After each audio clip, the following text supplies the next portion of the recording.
quiero que vaya conmigo a ese famoso Salmo 51.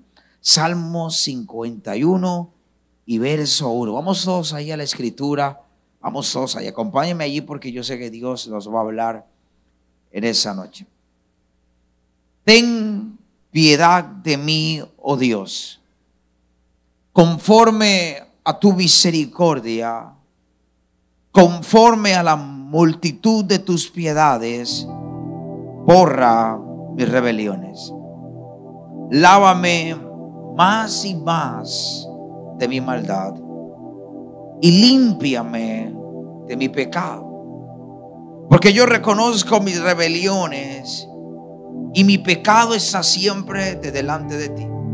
Contra ti solo he pecado y he hecho lo malo delante de tus ojos, para que seas reconocido justo en tu palabra y tenido por puro en tu juicio.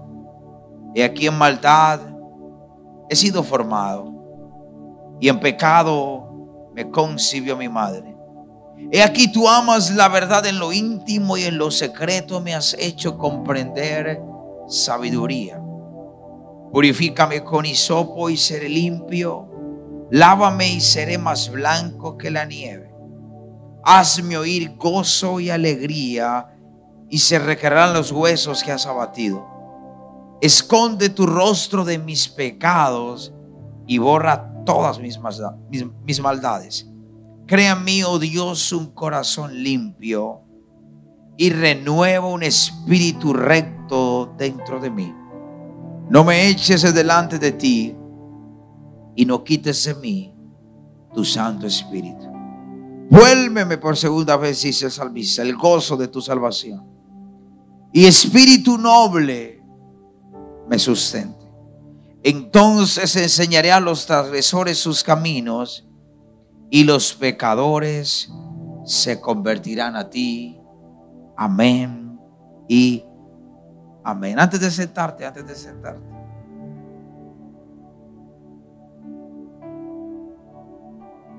es increíble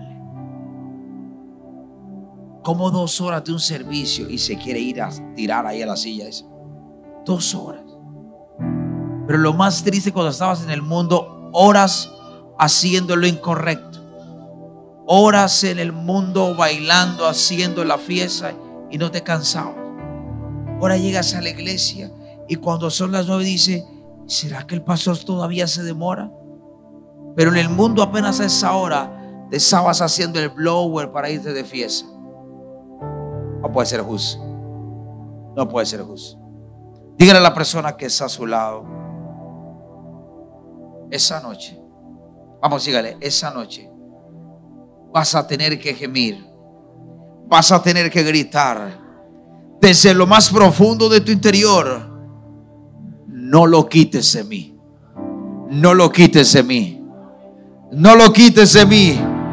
Dígale a 2 o 3: no lo quites de mí. Ese es el título de mi mensaje en esa noche. Yo quiero que ahora sí, la generación de la tercera edad, cuarta edad y quinta edad puede tomar su lugar. La gente en la internet está engañada con esa iglesia, y hoy voy a quitarles el engaño. La gente en la internet dice: el pastor es joven, las pastores son jovencitos, tienen una iglesia joven. Le tengo que decir, tengo una iglesia de la quinta edad. No aguantan 3 disquitos, se quieren sentar. Qué aburridos. Pero en el mundo, a una sola baldosa.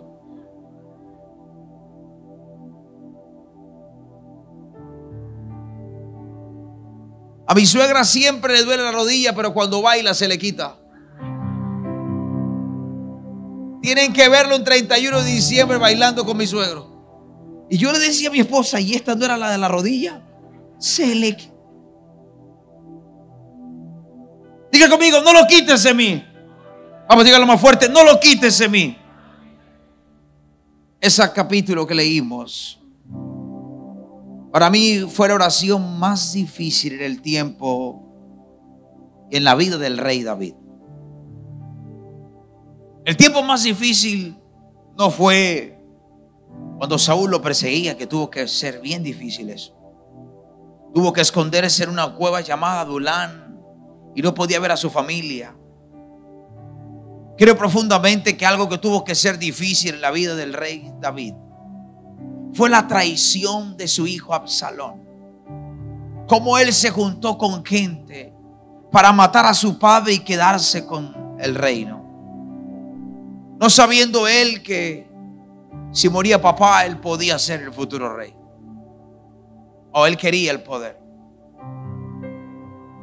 Yo creo que tuvo que ser un tiempo muy difícil en el corazón del rey como papá. Pero para mí la oración y el tiempo más difícil fue ese famoso Salmo 51 que vino producto de una sequía espiritual. Los salmos de David hablan de la angustia, del fervor, de la adoración. Habla de las cosas que él como hombre de Dios experimentó, y el Salmo 51 no es la sección. Nace de un tiempo de arrepentimiento. Nace de un tiempo cuando el profeta va y le declara su pecado. Y entonces él dijo: ahora entiendo. Cuando callé, se envejecieron mis huesos en mi gemir todo el día, porque de día y de noche se agravó sobre mí tu mano. Y él empieza a hablar cómo se sentía. Y si tú lees todo el capítulo, te vas a sorprender de cómo David se sentía. Pero hay algo que me llama la atención. Él dice: no quites de mí tu Santo Espíritu. Diga, pregúnteme por qué. Porque él había visto al primer rey de Israel, un hombre de Dios, un hombre ungido, un hombre lleno de la gloria, un hombre que el mismo profeta que le había ungido a él había ungido al primer rey de Israel. Y él tuvo que verlo como un espíritu inmundo y lo atormentaba. Y él tenía que tocar el arpa para que ese espíritu lo suelte. Así que él dijo: yo no quiero terminar así. Yo no quiero terminar mis días sin la unción. Yo no quiero terminar mis días sin esa gloria. Yo sé cómo termina un hombre que lo pierde. No me lo contaron, yo lo vi, mis ojos lo vieron. Cómo lo sacudía aquel espíritu y cómo yo llegaba con el arpa a adorar. Y esa adoración traía una atmósfera de gloria a la casa del rey. Y ese espíritu que la atormentaba lo soltaba. Pero ese Salmo 51, mis hermanos, nace en el peor momento para la vida del rey. Cuando ahora estaba a punto de perder aquello que él había amado. Aquel mismo que había dicho: mejor es un día en tu presencia. Entrad por sus puertas con acción de gracia. El mismo que había escrito cosas como esa, ahora estaba seco, producto de un pecado. Por eso el Salmo capítulo 32 y el verso 3 exactamente al 5, él mismo lo describe y dice: mientras callé, se envejecieron mis huesos. Teólogos, no me crea mi predicación esa noche, teólogos eruditos bíblicos dicen que cuando un hueso literalmente se envejece es porque ese hueso perdió calcio. Y entonces seguramente lo que estaba experimentando David es que había dolor, dicen los teólogos, en todos sus huesos. Mientras callé, dijo él, se envejecieron mis huesos en mi gemir todo el día. Y termina diciendo: porque de día y de noche se agravó sobre mí tu mano. Y miren lo que dice: se volvió mi verdor en sequedades de verano. Y el escritor hace una pausa de adoración. Selah. Mi pecado te declaré, y no encubrí mi iniquidad, y dije: confesaré a mis transgresiones a Jehová, y tú perdonaste la maldad de mi pecado. Y hace otra pausa. Escúcheme, esa selah en la Biblia es un momento de adoración, es un momento de intimidad, de reflexión, de meditación. Eruditos han dicho que no solo era un momento de adoración de David, era un momento donde David pausaba porque no podía seguir declarándolo. Su vida estaba débil. David estaba seco. Y ese día le pidió a Dios: hazme oír gozo y alegría, y se recrearán los huesos que has abatido. Pero él dice algo que más me gusta en ese salmo: no quites de mí tu Santo Espíritu. ¿Cómo oró al comienzo? Él oró como ora alguien que peca y quiere que Dios lo perdone. La oración de alguien que sabe lo que significa el Espíritu Santo.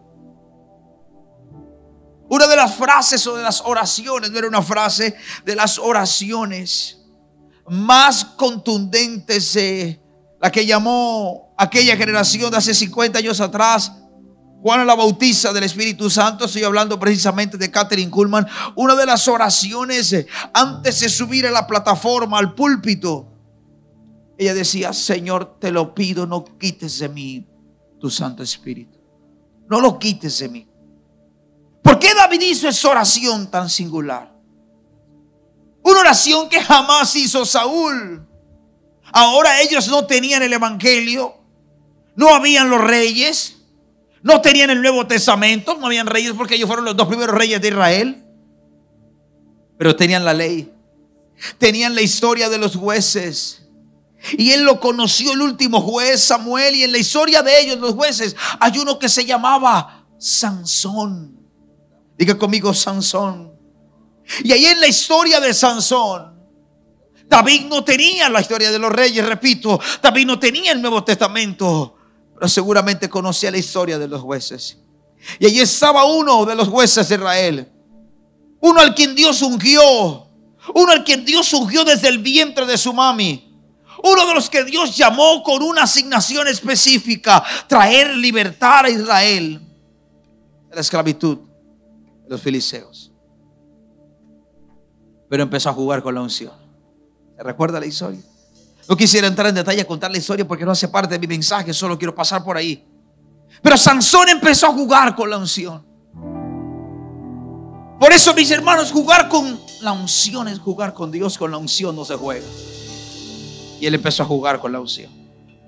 Con la quijada mato a 1000, rompo los cerrojos de Gaza, suelto 300 zorras con teas ardientes, como un poquito de la miel del cuerpo muerto del león. No lo digo a nadie, no me pasó nada. Comí la miel, le di a mamá, le di a papá. No me cayó mal, no me dio mal de estómago. Parece que todo está bien. Pero Sansón no sabía lo que la palabra refleja. Y dice: un abismo a la luz de sus cascadas. Y empezó Sansón a ceder, hasta llegar al punto donde la mujer con la que se casó le dice: ¿cómo dices yo te amo cuando tu corazón no está conmigo? Ya me has engañado 3 veces y aún no has descubierto en qué consiste tu gran fuerza. Y presionándole ella con sus palabras, su alma fue reducida a mortal angustia y le dijo: nunca mi cabeza llegó navaja, porque soy nazareo de Dios desde el vientre de mi madre. Si fuere rapado, mi fuerza se apartará de mí y me debilitaré y seré como todos los hombres. En ese instante que él revela literalmente eso, ella lo supo. Nunca mi cabeza llegó navaja. Sansón no le estaba dando un punto 1, un punto 2, un punto 3. Sansón le estaba descubriendo el secreto de su consagración. Porque el secreto de la consagración no era el cabello. No. Era el secreto entre Dios y él, era el pacto. Ahora Sansón lo revela. Dalila corta las 7 trenzas de su cabeza y empieza a afligirlo. Sansón, los filisteos sobre ti. Y él dijo: esta vez me levantaré como las otras veces. Esta vez lo voy a matar como los he matado siempre. Esta vez con cualquier quijada, con cualquier plato de la mesa, lo suelto, lo tiro, bocho cabeza, hago victoria. Pero él no sabía. Diga conmigo: él no sabía. Dice la escritura: pero él no sabía que el Espíritu del Señor se había apartado de él. Diga conmigo: pero él no sabía. Me llama la atención que el hombre que nació bajo esa unción, bajo esa influencia, bajo esa gloria, el hombre que sabía cuando el Espíritu Santo venía sobre él, El hombre el cual la gente decía: definitivamente, ¿de dónde saca ese hombre esa fuerza?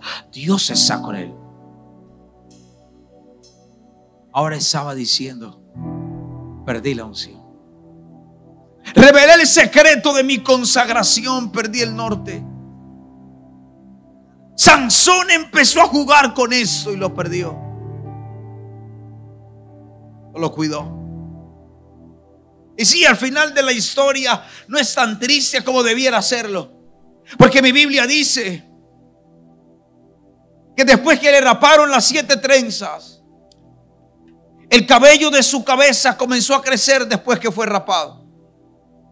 Yo veo la misericordia, es verdad. Yo veo el favor de Dios aún en medio de toda la historia triste de Sansón. Pero Sansón lo perdió. Conmigo, Sansón lo perdió. Y David lo sabía. David había visto a Saúl. Él sabía que el Espíritu Santo se podía apagar. Él sabía que el Espíritu Santo se podía perder si no lo cuidaban. Él sabía cómo Dios le había dado victoria sobre todos los enemigos de Israel: los árabes, los filisteos, los moabitas, los sirios, de su propio hijo. Y él dijo: yo no quiero perder eso. Él sabía que si el Espíritu Santo se apartaba un solo instante, su reino iba a ser un caos. Recuerda que David sirvió a Saúl. Por eso supo lo que era tener un hombre frente con la unción y perderla. El primer libro de Samuel, capítulo 18 y verso 10. Mire lo que dice la escritura. Aconteció al otro día que un espíritu malo de parte de Dios tomó a Saúl. Siguiente verso. Y él se desvariaba en medio de la casa de David, y David tocaba con su mano como los otros. Y tenía Saúl la lanza en la mano. Siguiente verso. Y arrojó Saúl la lanza diciendo: enclavará David a la pared. Pero David lo evadió 2 veces. El tipo estaba endemoniado. Quería matar al mismo que le estaba dando un poco de medicina. Él lo vio. Vio victorias, vio conquistas. Pero esa pequeña desobediencia, esa pequeña locura, hizo que el Espíritu Santo se apartara. Y ahora un espíritu inmundo lo atormentaba. La gente no sabía qué hacer. La gente no sabía qué llamar. Hasta que llegó un ungido. Ahí hay un hijo de Isaí. Cuando él adora, algo pasa. Por eso vamos a aprender estos martes en la revelación de la adoración. Algo pasa cuando adoramos. Diga conmigo: algo pasa cuando adoramos. Así que cuando David tocaba el arpa, ese espíritu lo dejaba. David sabía lo que era ser un hombre ungido, atormentado por un demonio.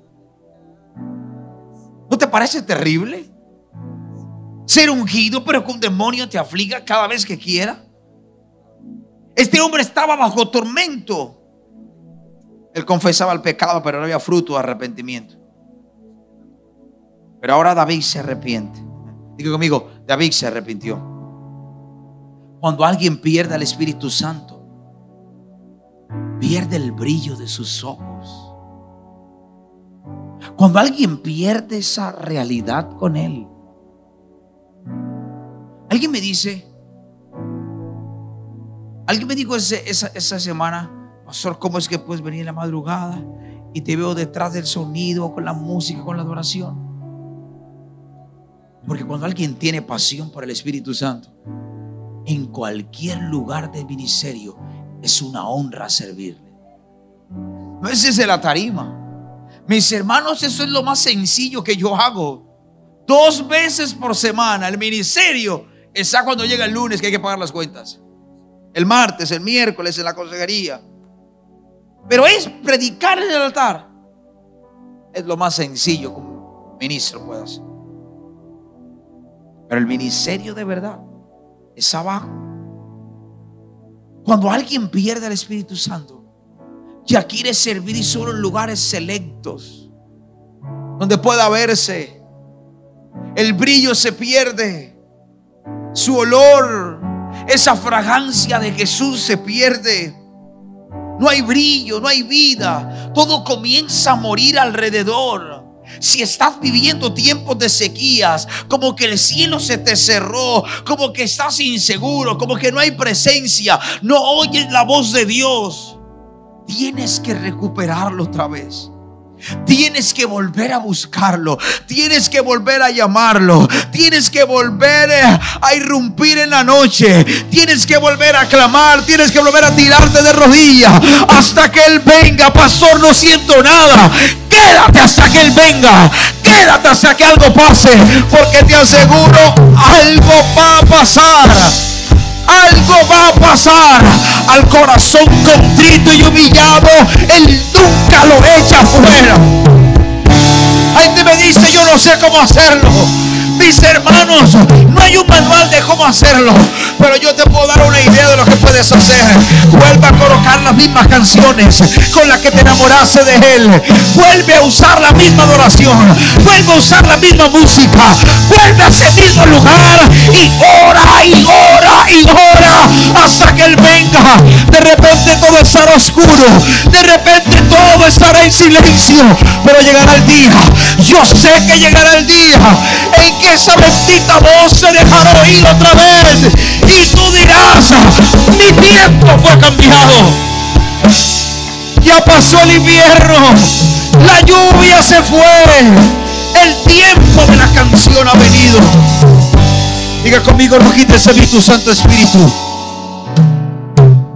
Pero me lo preguntan mucho, cómo recuperarlo. Y te puedo ser honesto,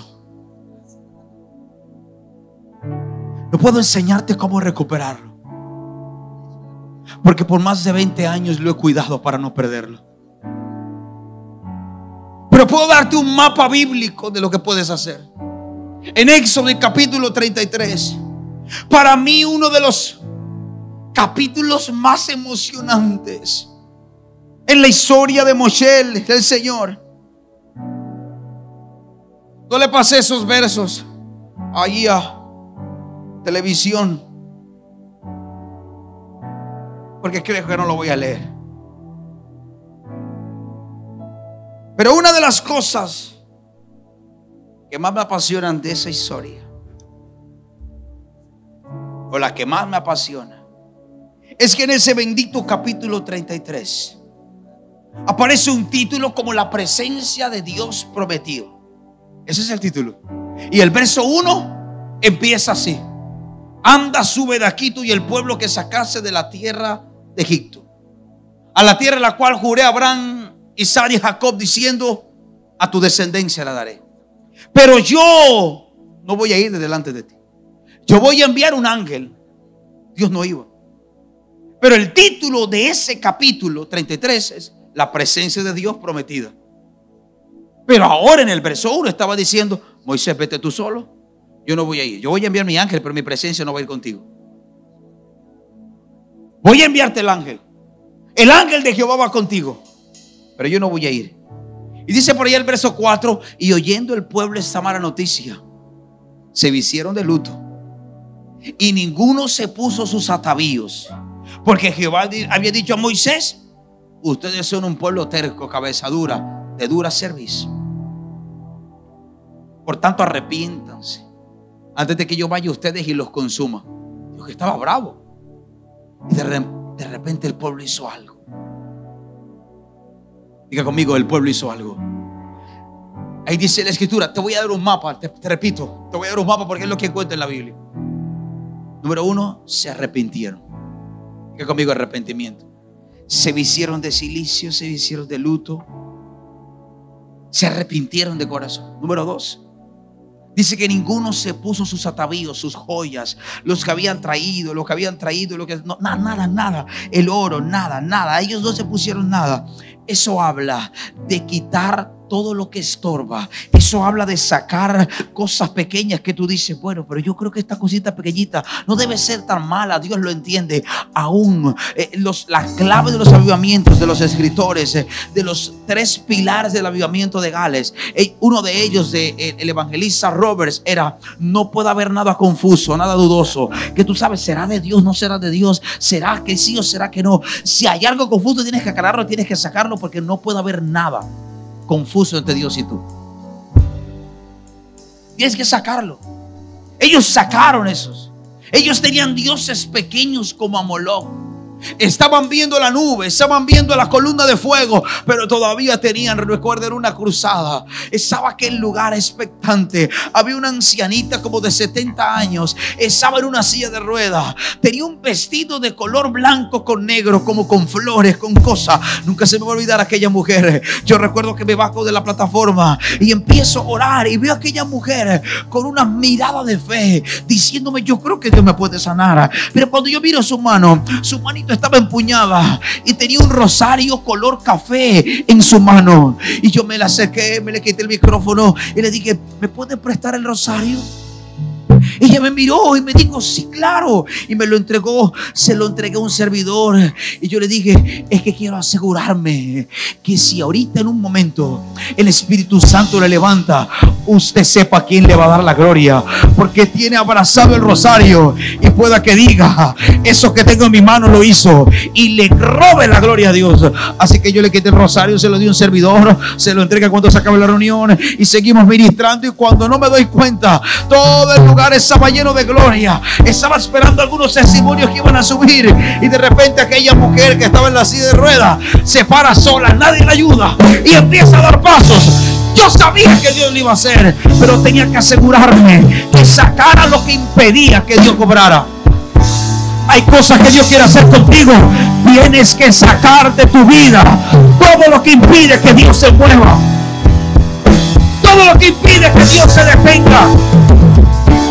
Y lo tercero, y eso para mí es lo más hermoso, dice el verso 7: y Moisés tomó el tabernáculo y lo levantó lejos fuera del campamento, y lo llamó el tabernáculo de reunión. Y cualquiera que buscaba a Jehová salía al tabernáculo de reunión que estaba fuera del campamento. Escúchenme, diga conmigo: fuera del campamento. No, Moisés no levantó un campamento más.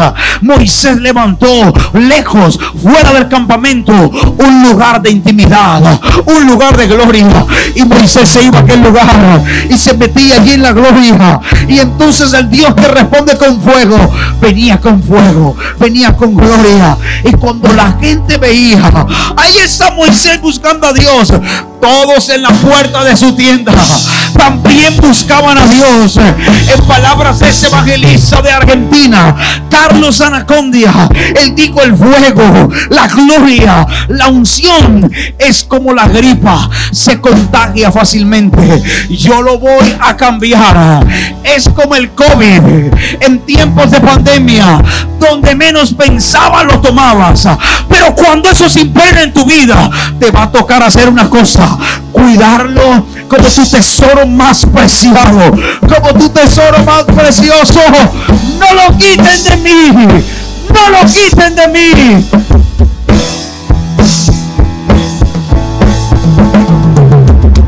No quites de mí tu Santo Espíritu. Ahora Moisés vino y habla palabra con mano poderosa. Pasan el Mar Rojo. El Señor les daba pan del cielo, les lleva al monte, les entrega 10 mandamientos. Luego de eso le digo al Señor: ven tú solo aquí 40 días y ven, te voy a dar la ley. 40 días, 40 noches. Cuando baja Moisés con la ley en la mano, lleno de la gloria, lleno de la presencia, se encuentra el pueblo.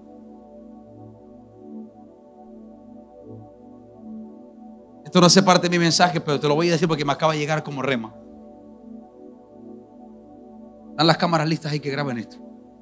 Esto está bueno para un reel. Si me están grabando, tomen esto para un reel. La razón por la que Moisés se molesta cuando baja con las tablas, los 10 mandamientos, la ley, y ve al pueblo que estaba adorando a un becerro de oro con el oro que Dios le dio. Y le estaban diciendo a ese becerro: tú fuiste el que nos sacaste. Solo porque Moisés, que estaba 40 días en la presencia. Escuche esto. Moisés, que estaba conectado, el pueblo estaba desconectado. Entonces tengo que decirte que para que Dios cumpla aquello que Él dijo que quería hacer contigo, no solo depende del pastor conectado. Tú necesitas que estar conectado. Porque ahora no era oculto para Dios lo que estaba pasando. ¿Usted cree que Dios se le olvidó lo que estaba pasando afuera? Pero Dios lo sabía. Pero Dios sabía que Moisés era un pastor. Y dijo: si yo le digo a Moisés que hay una pachanga, me deja aquí tirado y se va. Así que yo más bien le voy a dar el rema, gloria, unción, para que vaya y arregle esa pachanga, porque ese es el problema de él. Dios no hizo nada. Pero escucha ahora. Moisés estaba lleno de la gloria. El pueblo estaba lleno de otra cosa. Un avivamiento se construye cuando el pueblo está lleno y el altar está lleno. Así como no puede haber avivamiento con fuego en el altar y hielo en la iglesia, no puede haber avivamiento con hielo en el púlpito y fuego solo allá. Tiene que hacer un tú a tú, un mano a mano. Así que cuando Moisés se metía a buscar a Dios, toda la gente buscaba a Dios en su lugar secreto, a la puerta de su tienda. La razón por la que ahora Moisés va 40 días y se llena de esa gloria y baja y se encuentra una fiesta. La gente estaba bebiendo, la gente estaba bailando, la gente tenía fuego en medio de un becerro de oro y danzaban, se desnudaban ahí en una danza. Y Moisés ve aquello y dice: ¿qué fue lo que pasó? Le dio tanta rabia que rompió las tablas, las tiró. Le estaba diciendo: yo perdí mi tiempo. Yo sé que eso a veces pasa, ¿no? Te lo hablo como líder, como pastor. Cómo frustra saber que quemas tiempo en la presencia de Dios para dar una palabra al pueblo y que el pueblo ni siquiera la entienda. Que tú traigas algo que Dios quiere hacer y la gente esté en estupor. Te da ganas de reventar las tablas. No en el piso, sino en la cabeza de alguien.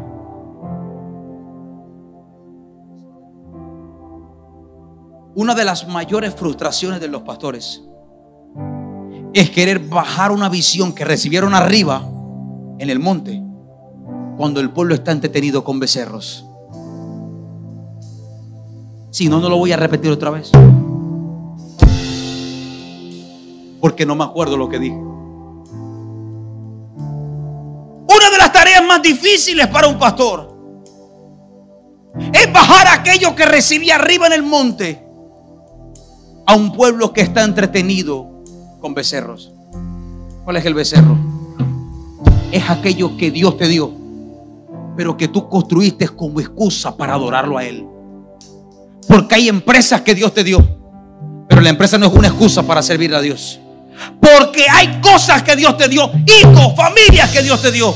Porque el oro con que construyeron el becerro fue el oro que Dios les dio de todo el trabajo de esclavitud de 400 años en Egipto. Ellos hicieron el becerro con el oro que Dios le había dado. Cuídate de hacer excusas y becerro con la bendición que Dios te da. Primero Dios, primero Dios, primero Dios. Alguien tiene que entenderlo. Primero Dios por encima.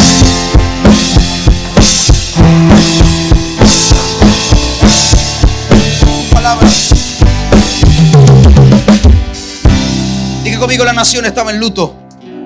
Sacaron sus catavíos, sus dioses escondidos. Sacaron el escapulario, el rosario, la estampita de la Virgen de la Guadalupe. Sacaron todo. ¿Sabe usted que hay cristianos que todavía tienen la estampita ahí porque se la regaló la abuela María? Es que la abuela María no tiene la revelación que tú tienes. Saca eso. Pastor, yo tengo una estampita de San Gregorio, pero yo no creo, yo solo la guardo porque tiene algo especial para mí, porque me la dio mi mamá antes de morir. Tu mamá antes de morir no tiene la revelación que tú tienes. Saca eso.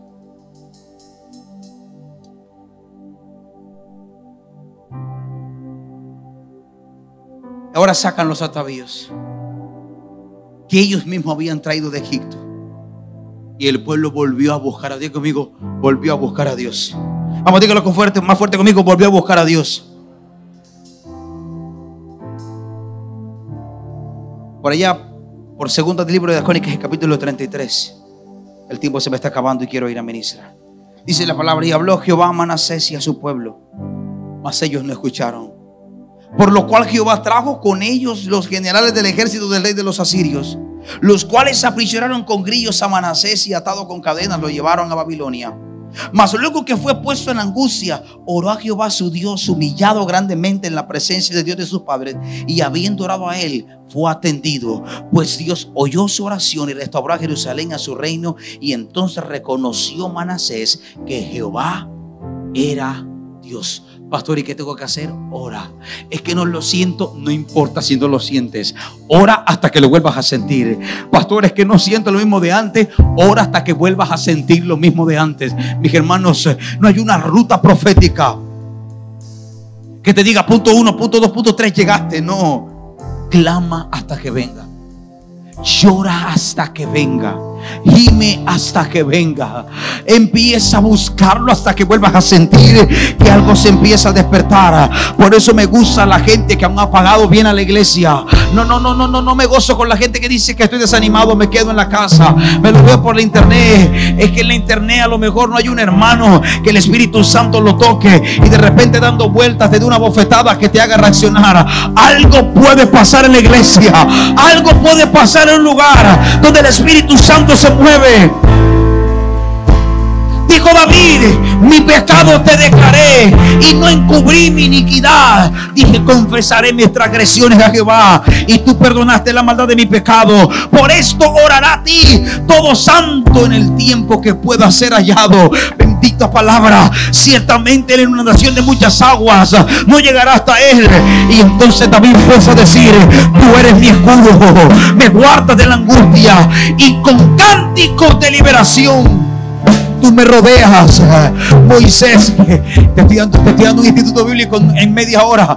Moisés ahora hace un tabernáculo y David está declarando una palabra de arrepentimiento. Moisés levanta un tabernáculo y David levanta una adoración. Déjame decirte algo: hay dos cosas que puedo ver en la vida de David y en la vida de Moisés. Uno levanta un lugar y uno levanta una adoración. Uno levanta un lugar y uno levanta una adoración. No hay adoración que se levante sin altar, y no hay altar que no tenga adoración.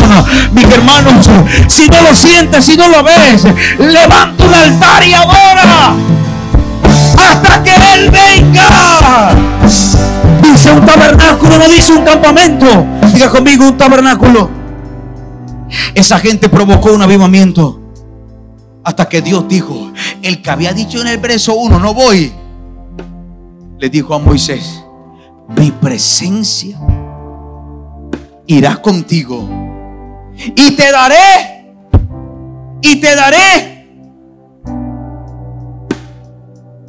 y después les dice unas cosas por allá en el verso 17: voy a hacer cosas porque he hallado gracia en tus ojos. Y empieza Dios a animar a Moisés, pero no le había dicho que no iba, que lo hizo cambiar de parecer. Diga conmigo: levantar tabernáculo y levantar adoración. Eso hizo que Dios dijera: ya voy. No voy, ya voy. No voy a ir, sí voy a ir. Y no solo voy a ir, te voy a dar. Porque Dios sí sabía cuánto tiempo iba a durar. Le estaba diciendo: voy a ir contigo, y mientras más camines, más descansado te vas a sentir, porque mi presencia irá contigo y te dará. Aquella cita la tengo al pie de mi cama con letra dorada: mi presencia irá contigo. Y cada vez que me voy a dormir es con lo que me encuentro: mi presencia irá contigo. Y me quedo hasta allí, porque miro hacia la cama y digo: ahí puedo descansar. Un colchón me puede dar descanso, pero yo me quedo con este pedazo: mi presencia irá contigo. Fue mi condición el día que me pidió mis estudios. Te suelto la carrera. Me duele en el alma no ser un médico, le dije. pero quiero tu presencia conmigo. Y ese ha sido el regalo más hermoso en todos estos años de ministerio. Esta gente provocó un avivamiento. Haré maravillas que no han sido hechas en toda la tierra ni en nación alguna. Y verá todo el pueblo la obra de Jehová, porque será cosa tremenda la que yo haré contigo. No sé si conoces la historia de los avivamientos. Los creyentes empezaron a encontrar en la Biblia el bautismo del Espíritu Santo. Y por allá, 1903, 1906, en el Honey Brown del 312 de la calle Azusa, se levanta un movimiento glorioso. Un hombre de color. Y digo un hombre de color no porque sea racista, porque soy negrito también. Es porque en aquella época, todavía los Estados Unidos son racistas, pero en esa época los negros no podían hacer otra cosa que labrar la tierra. No podían sentarse en los primeros lugares de un teatro. No podían sentarse en los primeros lugares de una iglesia. No podían tener voz pública, política. A San Martín Luther, Martin Luther Jr.,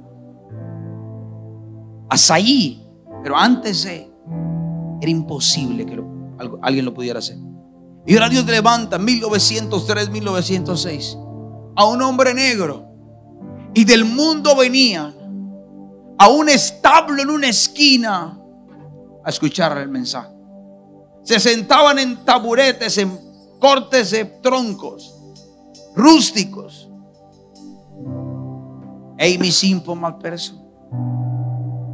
Ahí en esa casa donde oraban, empezó un avivamiento que lo llevó a construir un templo para 5,000 personas, el Angelus Temple, hoy un museo en Los Ángeles, California. Hoy, después de tantos años de ese avivamiento, la gente piensa que Las Vegas es el territorio de pecado o el burdel en el cielo abierto, pero Los Ángeles, California, está lleno de principados y potestades. Es increíble. Y tú dices, ¿qué pasó? Allí hubo un avivamiento. Si entras hoy al Angelus Templus, vas a ver todas las muletas, las sillas de ruedas, el museo, el púlpito con que la predicadora Amy predicaba, que fue la fundadora de la iglesia cuadrangular. Ella fue, que no fue otro evangelio, sencillamente se le reveló: Cristo sana, Cristo salva, Cristo libera y Cristo vuelve pronto. Y ese es el evangelio. Y ella fue.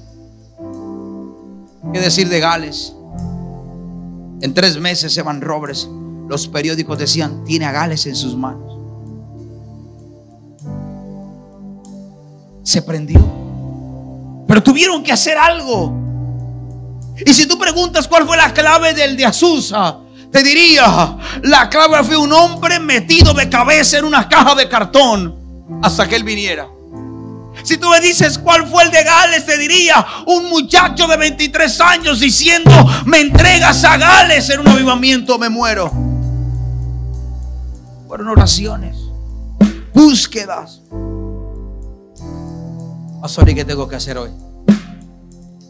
Esa gente cuando oró seguramente lo tenía todo perdido.